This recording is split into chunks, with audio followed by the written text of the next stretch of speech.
Ardian dari Akuntansi Sektor Publik Universitas Padjadjaran Angkatan 2020. Halo, aku Rifki dari Akuntansi Sektor Publik Angkatan 2020. Halo, aku Angger Nazmah dari Akuntansi Sektor Publik Angkatan 2020. Kami dari kelompok 3 akan memaparkan mengenai sasaran dan juga proses bisnis dari Ditjen Cipta Karya PUPR.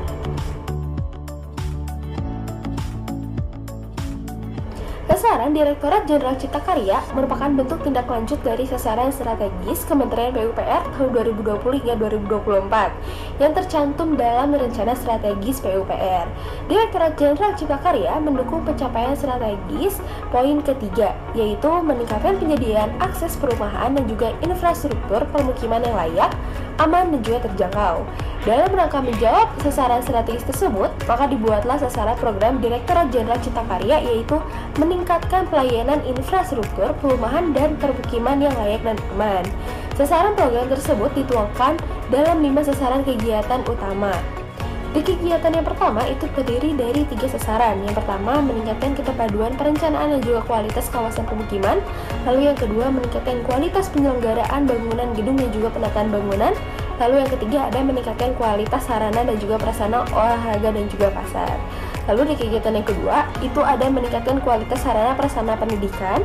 Di kegiatan yang ketiga, ada meningkatkan kontribusi pemenuhan akses air minum jaringan perpipaan. Di kegiatan yang keempat, itu ada meningkatkan kontribusi pemenuhan akses sanitasi. Lalu di kegiatan kelima, itu terdiri dari 4 sasaran.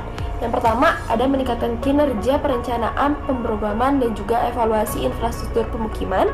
Lalu yang di kedua, itu ada terlaksananya dukungan layanan kebencanaan bidang permukiman. Lalu yang ketiga, itu ada meningkatkan kualitas pembinaan teknis dalam penyelenggaraan perumahan dan juga infrastruktur pemukiman. Lalu sasaran yang keempat, ada meningkatkan kepatuhan intern dan juga manajemen risiko dalam penyelenggaraan infrastruktur permukiman. Selanjutnya yaitu mengenai proses bisnis Direktorat Jenderal Cipta Karya.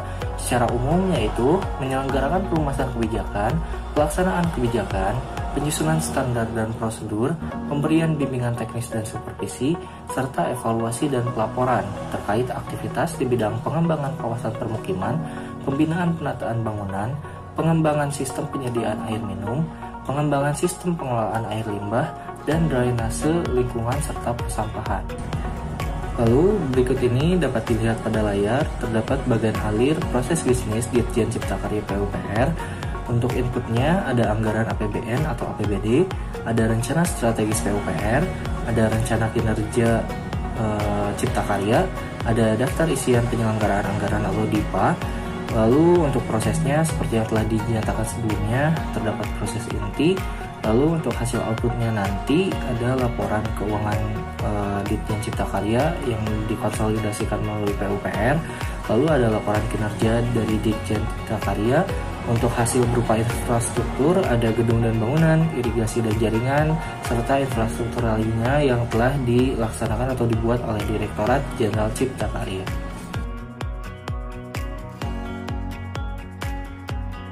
Oke, selanjutnya mengenai formulir konteks manajemen resiko Ditjen Cipta Karya PUPR. Untuk unit organisasinya pastinya adalah Direktorat Jenderal Cipta Karya. Dengan ruang lingkup penerapannya yaitu kegiatan nomor 1 sampai 5 sesuai dengan Mensesnek Ditjen Cipta Karya. Untuk periode penerapannya yaitu tahun 2020 sampai 2024. Oke, kita lanjut mengenai sasaran organisasinya, di mana untuk daftar sasarannya ada 2, yaitu sasaran strategis dari Kementerian PUPR dan sasaran program dari Ditjen Cipta Karya. Untuk sasaran strategis dari Kementerian PUPR yaitu meningkatnya pelayanan infrastruktur, perumahan, dan permukiman yang layak dan aman sesuai dengan sasaran strategis Kementerian PUPR 2020 sampai 2024 nomor 3 atau SS3. Kemudian untuk sasaran program dari Ditjen Cipta Karya pun sama, menggunakan SS3 Kementerian PUPR, yaitu meningkatnya pelayanan infrastruktur perumahan dan permukiman yang layak dan aman dengan melalui 5 sasaran kegiatan utama, yaitu yang pertama adalah penyelenggaraan permukiman dan bangunan gedung, yang kedua adalah pembangunan dan rehabilitasi prasarana pendidikan, kemudian yang ketiga adalah penyelenggaraan air minum yang layak, dan yang keempat adalah penyelenggaraan sanitasi yang layak, dan yang terakhir adalah penyelenggaraan pembinaan infrastruktur permukiman.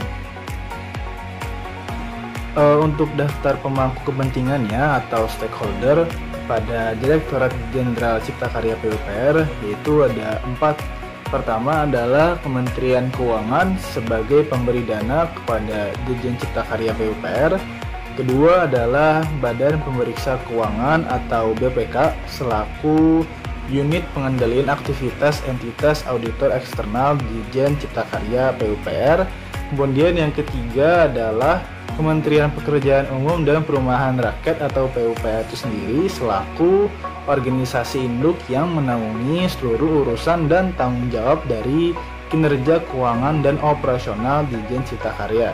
Dan yang terakhir adalah masyarakat selaku objek utama penerima manfaat dari hasil pekerjaan yang dilakukan oleh Ditjen Cipta Karya.